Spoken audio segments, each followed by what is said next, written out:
never wanted this job. It was one of those places you only stopped at if you had no other choice. An old gas station on the outskirts of town, surrounded by miles of empty road and dense forest. The neon sign buzzed erratically, barely holding on to its last flickering light, and the inside smelled of stale coffee and gasoline. Mark, the guy who trained me, had deep bags under his eyes and a nervous twitch in his fingers. He handed me the keys, patted me on the shoulder, and muttered something under his breath before leaving. If something weird happens, don't ask questions. Just do your job and get through the night. At first, I thought it was just a joke, an initiation prank for the new guy. But by 2:13 a.m., I realized Mark wasn't joking. The night started off quiet, only a few cars pulling in, their drivers avoiding eye contact as they hurried inside for gas and cigarettes. But as the hours dragged on, the station became eerily still. The roads were empty. The woods pressed in like a living thing, shifting with the wind. And then the bell above the door jingled. A man stepped inside. He was tall, wrapped in a long, tattered trench coat that seemed damp, as if he had been walking in the rain. Except there hadn't been any rain for days. His skin was pale, almost gray, and his sunken eyes never blinked. He moved slowly, deliberately, like he was studying every inch of the station. I swallowed hard.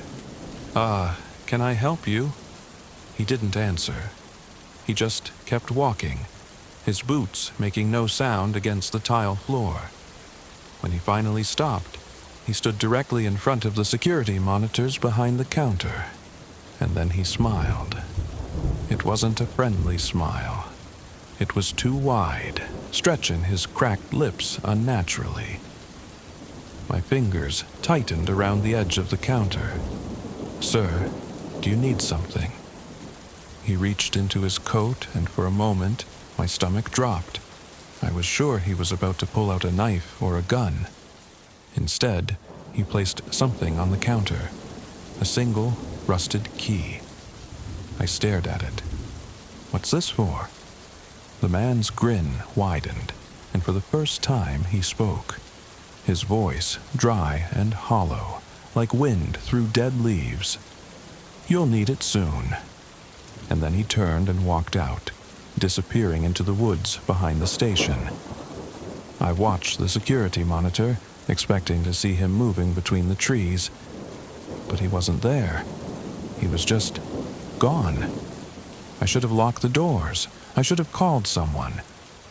But instead, I just stared at that rusted key, dread curling in my gut. And then the power went out. The station plunged into darkness, the only light coming from the dim emergency sign above the door. My heart pounded as I fumbled for my phone, turning on the flashlight.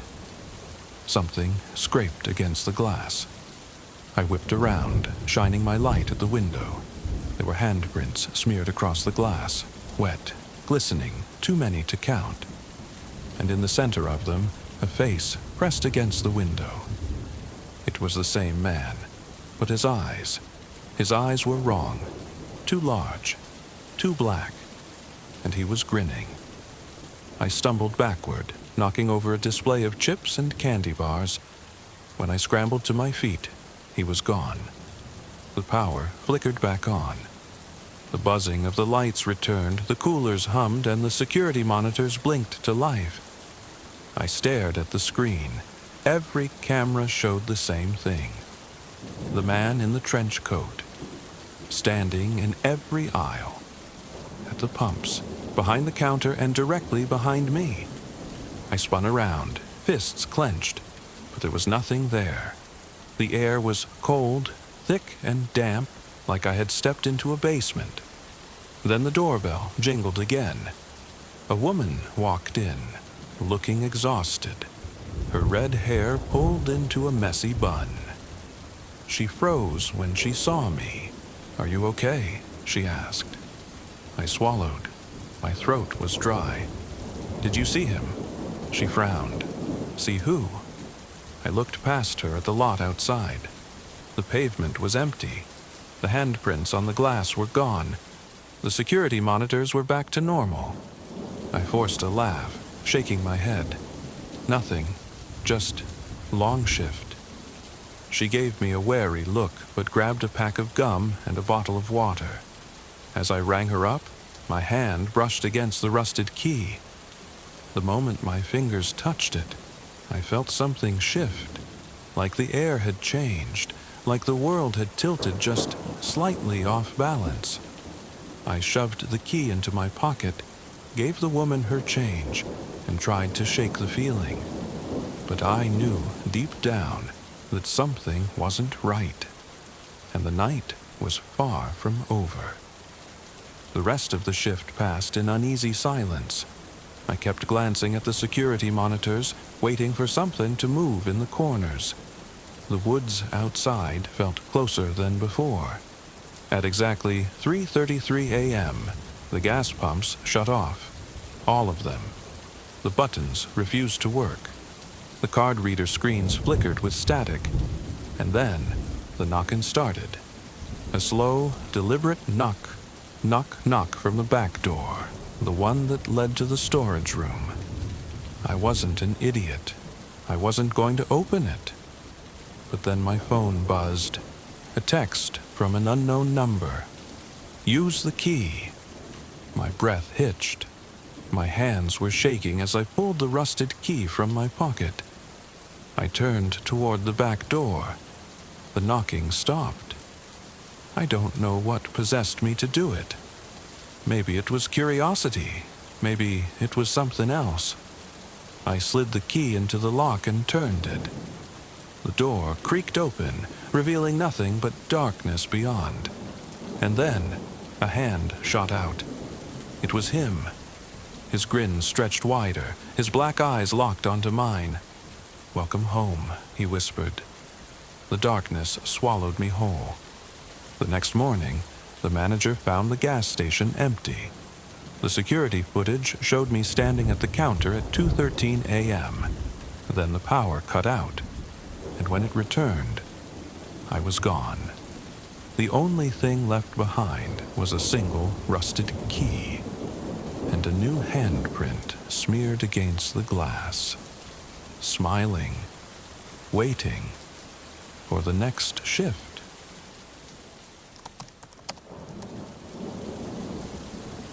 The night shift at the warehouse was always quiet. At least, it was supposed to be. Nina had been working at the warehouse for nearly 6 months now. It was a small place, a few miles outside the city, hidden in the industrial district. Most of the workers didn't last long in this job. The pay wasn't great, and the hours were grueling. But for Nina, it was the only job that allowed her to pay off the mountain of student loans she'd accumulated.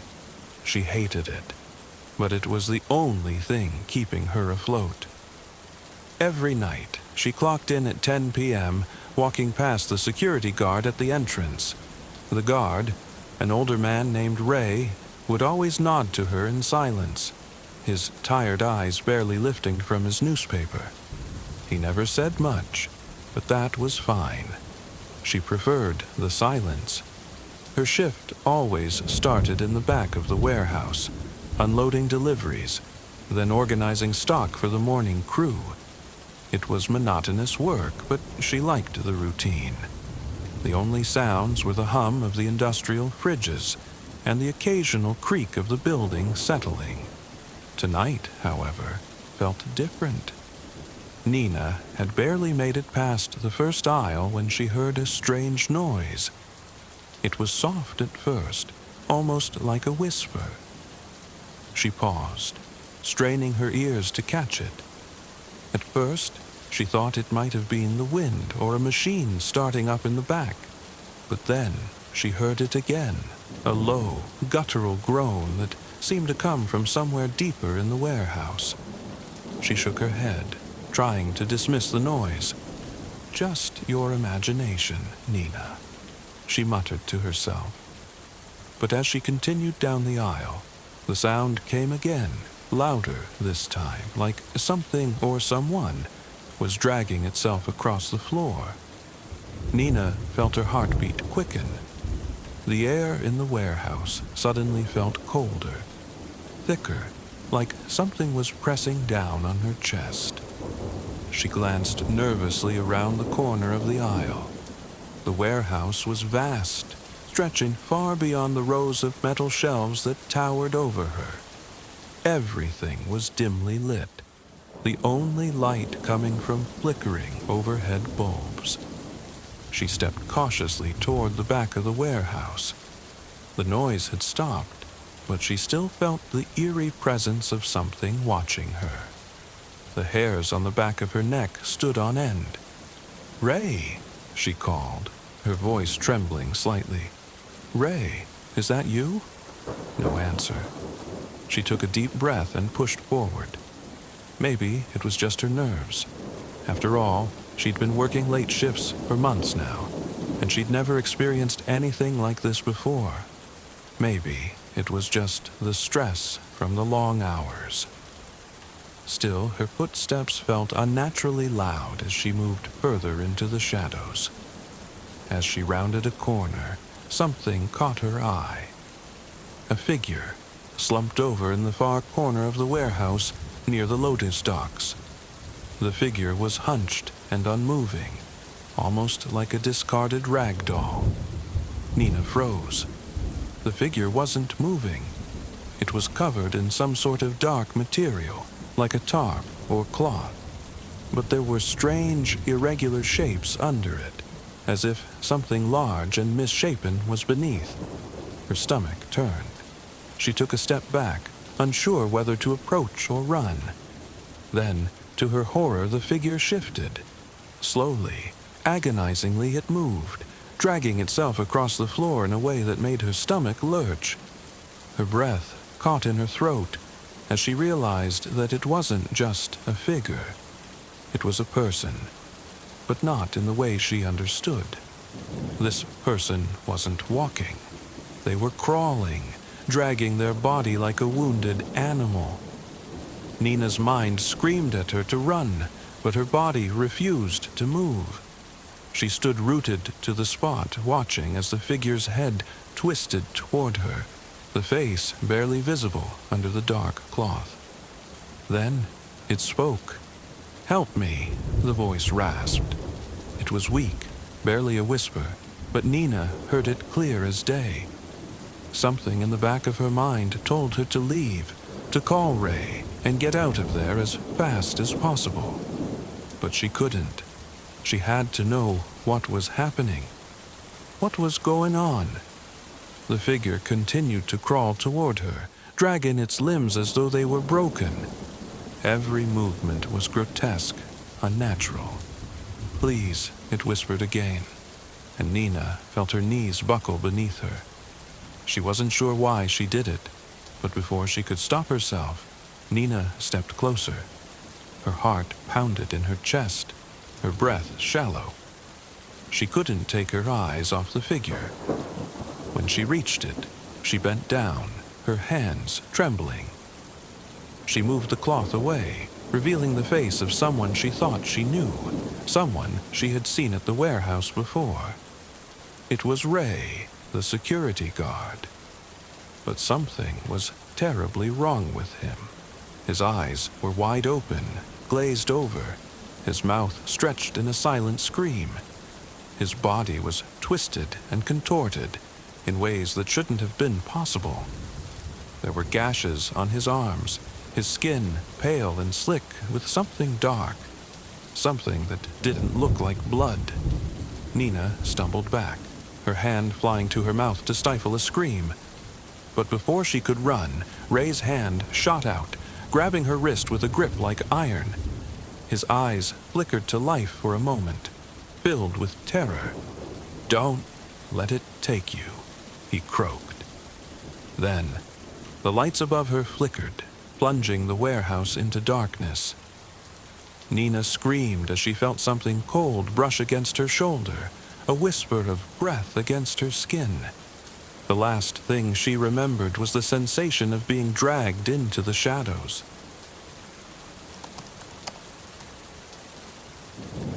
Ryan had always hated working the night shift at Benson's Market. Something about the place felt wrong after midnight. The flickering lights, the empty aisles, the old security cameras that constantly glitched. It was like the store was stuck in time, slowly decaying under the hum of the fluorescent bulbs. Tonight was worse. Darren called in sick, again, which meant Ryan was closing alone. His manager, Paul, had barely sounded apologetic when he called. "Just lock up the storage room before you leave," Paul reminded him. "The latch has been weird. Make sure it's shut tight."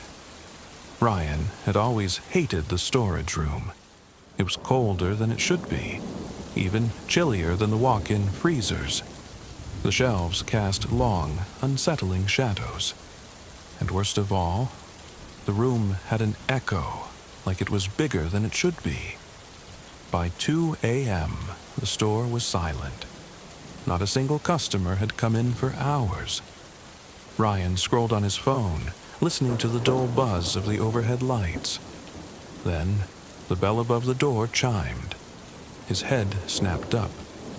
He hadn't heard a car pull in. No headlights outside.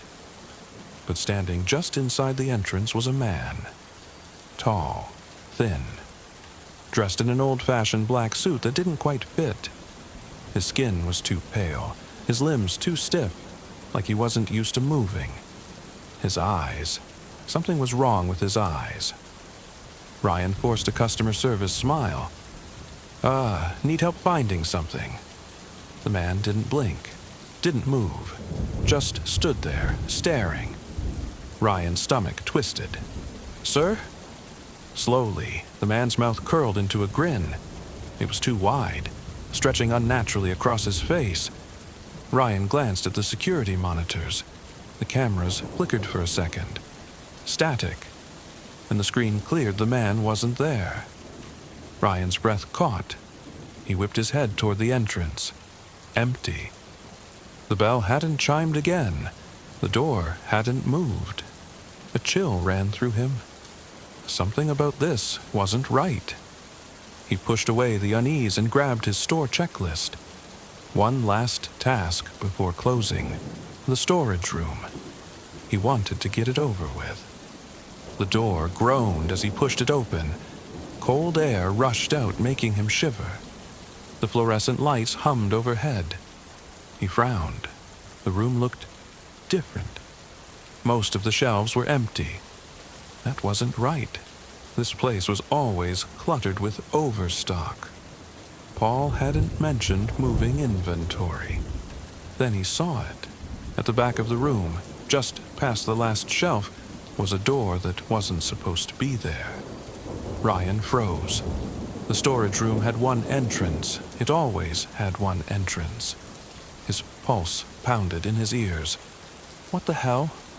The door was old, wooden, the kind you'd see in an abandoned house. The brass handle was tarnished, and from the other side he heard it, a scraping sound, slow, deliberate, like something dragging itself across the floor. Ryan's chest tightened. Then the store's power cut out. Total darkness.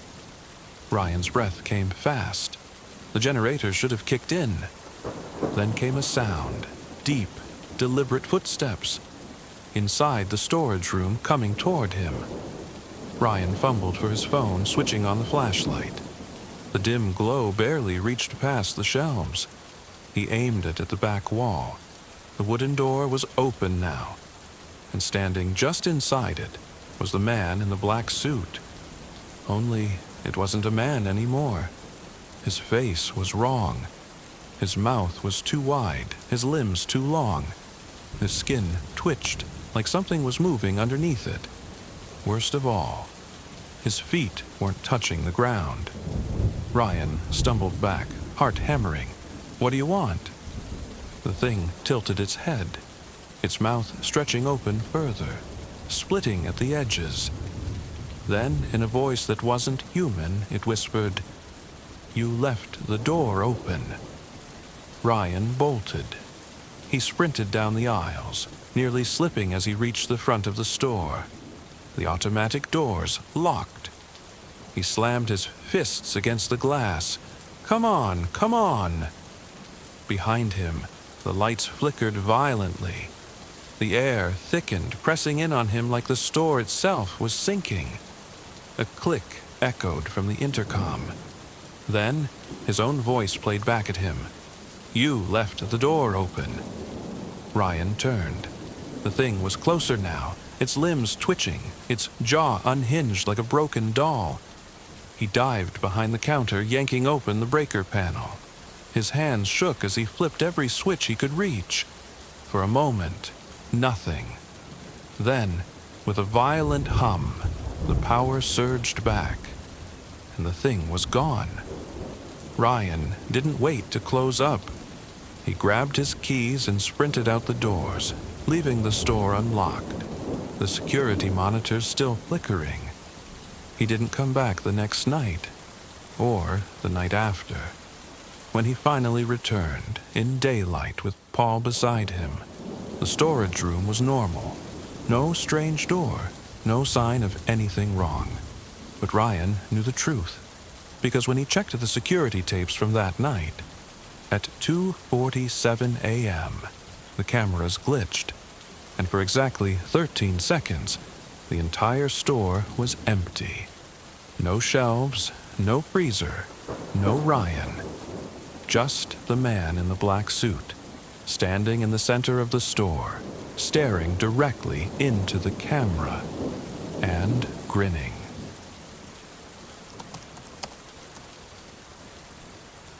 Samantha sat behind the counter of Hollow Creek Gas Station, the only station open for miles on the long winding highway. The flickering neon lights overhead cast a pale, ghostly glow across the dimly lit space. The clock on the wall ticked quietly, its hands crawling past the early hours of the morning. 1:45 a.m.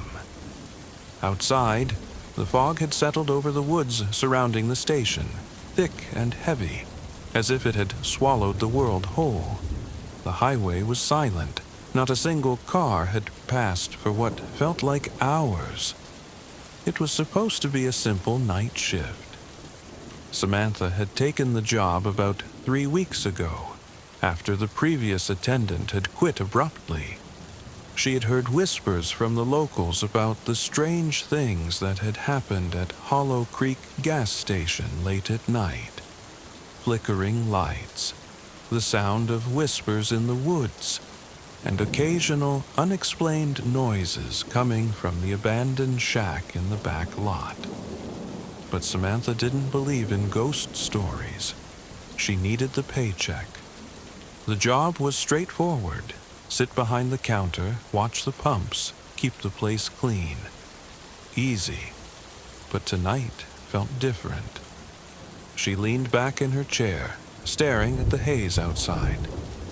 The fog clung to everything, giving the trees a strange, looming presence. The soft hum of the refrigerator in the back was the only sound in the otherwise dead air. There had been no customers in hours. Samantha stretched and yawned, flicking her eyes to the clock. It would be another hour before her shift ended. Suddenly, the silence was shattered by the rumble of a car engine. The headlights cut through the fog like knives. Samantha snapped upright, her heart leaping as she glanced toward the parking lot. The car was slowly pulling into the station, a beat-up sedan. She hadn't seen a car in nearly 3 hours. The car came to a stop at one of the pumps, its headlights still shining brightly into the dark mist.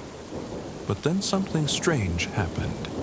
The engine didn't cut off. The car stayed idle, its headlights focused straight ahead. Samantha felt a chill creep up her spine. Who would park at a gas pump and leave their engine running? Her curiosity got the better of her. She grabbed her flashlight and stepped outside, her breath visible in the cold night air as she walked toward the car. As she approached, the hairs on the back of her neck stood on end. There was no one inside.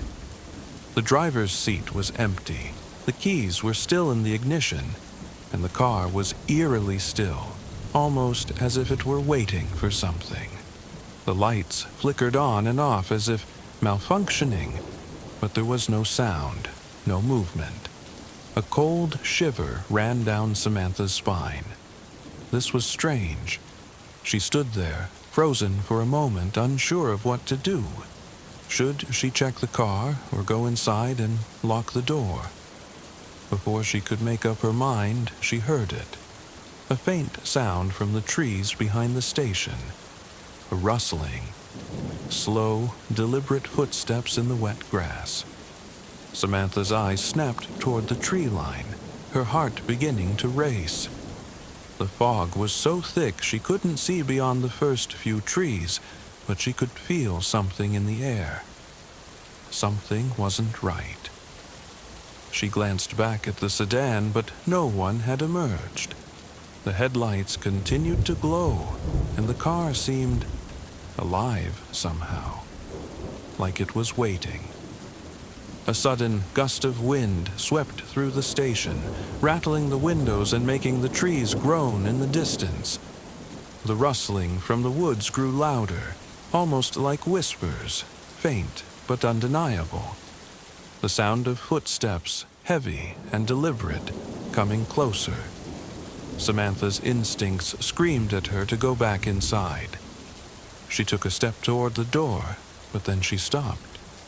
A figure was standing near the edge of the woods, just out of her direct line of sight. She could barely make out its shape. A tall, gaunt figure, just beyond the fog. Its outline was blurred, but she could feel its presence. It didn't move. Samantha swallowed hard, her breath caught in her throat. She wasn't sure if it was a person or something else entirely, but she felt it. Its gaze, cold and unyielding. The figure remained motionless, watching her. She took a few hesitant steps toward the door, her eyes never leaving the figure. The rustling stopped. The air grew still again. But the figure remained there, unmoving, like a shadow in the mist. She felt like she was being drawn in, like it was pulling her toward it. Without thinking, she turned and bolted for the door. Her pulse raced as she threw it open and slammed it shut behind her, locking it as quickly as she could. Samantha backed away from the door, her eyes scanning the dim interior of the station. The flickering lights cast long shadows across the walls, making everything feel off. She ran to the back, grabbed the landline phone and dialed 911. The phone line was dead. Her breath hitched in her chest. The hairs on the back of her neck prickled, and she felt a growing sense of dread crawl over her skin. She rushed back to the front of the station, peeking through the blinds. The car was still there. The headlights remained on, the engine still running, but there was no one inside. The air felt colder now, heavier, and then, as if the world around her had shifted, the door opened. Slowly, Samantha froze. She didn't hear footsteps. She didn't hear anything. But there, standing in the doorway, was the figure. Tall, gaunt, its features obscured by the mist. It took a single step forward, and then another, its head tilted at an unnatural angle. "Can I help you?" Samantha whispered, her voice trembling. The figure said nothing. It just stood there, watching. With a sudden burst of adrenaline, Samantha ran toward the back of the station again, her heart pounding in her ears. She had to get out. She had to leave. But as she reached the back door, her body froze. There was something outside. A figure was standing at the back of the building now, too, watching her. She had no choice. She had to make a run for it. In a burst of fear, she bolted toward the front door, but when she reached the counter, she stopped dead in her tracks. The gas station was no longer empty. It was filled with the figures, dozens of them, standing in the corners, along the walls, their dark, vacant eyes staring at her. She could feel their gaze, cold, empty, as if they were waiting for her. Samantha turned and ran out the back door into the night. The fog swallowed her whole. She never made it home.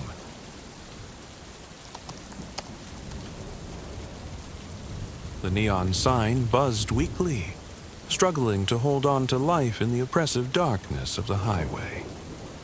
Carter's Gas and Go sat alone on Route 190, a two-lane road that stretched endlessly through the uninhabited backwoods. There wasn't another station for at least 40 miles, which meant Carter's was the only stop for lost travelers, truckers running low on fuel, and the occasional drifter looking for a cheap cup of coffee. Ben Parker hated working the night shift here. The last attendant had disappeared 2 months ago, just up and vanished mid-shift. No one ever found him. Management chalked it up to him walking off the job, but his car was still in the lot, and his wallet had been left in the break room. That wasn't someone who left. The pay wasn't even that great. Ben adjusted the faded Carter's Gas and Go name tag pinned to his shirt and checked his phone. 1:37 a.m. 3.5 more hours to go. He sighed, tossing his half-empty can of Red Bull onto the counter before leaning back against the register. Outside, the fog had rolled in thick. It wasn't unusual. This stretch of highway always seemed to be blanketed in mist late at night, but it was the silence that got to him. Normally, he'd hear crickets or the occasional howl of a coyote. Tonight, nothing, not even the wind. Then, the bell above the door chimed. Ben nearly jumped out of his skin. A man stepped inside. He was tall and thin, his dark coat hanging off his frame like an old tarp. His face was shadowed by the brim of a hat, but something about the way he moved, too slow, too deliberate, made Ben's stomach twist. "Evening," Ben said cautiously. "Need gas?" The man didn't respond. Instead, he walked toward the back of the store, past the rows of chips and candy bars. Ben watched him through the reflection in the cooler doors. The man wasn't looking at anything. He just walked the aisles, slow and deliberate as if he was listening for something. A sharp bang echoed from outside. Ben jumped and turned toward the glass doors. The fog was thicker now, pressing up against the windows like a living thing. The security light in the lot flickered weakly, barely illuminating the pumps. When he turned back, the man was gone. Not gone as in out of sight. Gone as in he had vanished. Ben's pulse quickened. The store wasn't that big. There was nowhere to go except... A soft creak came from the supply closet in the back. Ben swallowed hard. The door to that closet had been open earlier. Now it was closed. His hand hovered over the counter, slowly inching toward the baseball bat he kept beneath the register. Then, the closet door creaked open. Just a crack. The fluorescent lights above flickered, and for the briefest second, Ben swore he saw something peering out. Not a man, not the guy in the coat, something else. A grin, too wide for a human face. Teeth, small and sharp. Then the lights came back on and the door was completely open. Nothing was there. Ben's heart pounded. The automatic doors whooshed open behind him. Ben spun around, expecting to see the man in the coat walking back inside. Instead, the fog rolled in. Not just a little mist, thick, curling tendrils of it, snaking across the floor like grasping fingers. The temperature dropped. Ben shivered. Then faintly, from deep within the fog, a whisper. Not a voice, not a sound from the highway, something else. It came from everywhere at once, slipping through the air like a sigh. You should have left.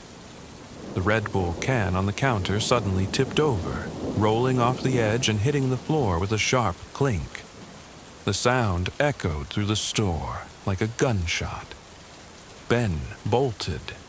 He ran past the aisles, through the break room and towards the back exit. He didn't care about locking the register or turning off the lights. He just needed out. He shoved open the back door and skidded to a stop. The fog was waiting for him. Not normal fog. Shapes moved inside of it. Tall, thin things that weren't quite human. Their arms were too long, their fingers too sharp. One of them stepped forward, its hollow eyes fixing on him. Ben turned to slam the door shut, but the man in the coat was right there, standing inches from him, hat tilted, grinning. His teeth were wrong. Then everything went dark. The next morning, the sun rose over Route 190, burning away the fog. Carter's Gas and Go stood silent. The store was empty. The Red Bull can still lay on the floor near the counter. Outside, the gas pumps stood motionless. The only sign of anything unusual was a single handprint on the inside of the glass door. Longer than a human's, fingers stretched unnaturally wide. And beneath it, scratched into the glass, were 3 words.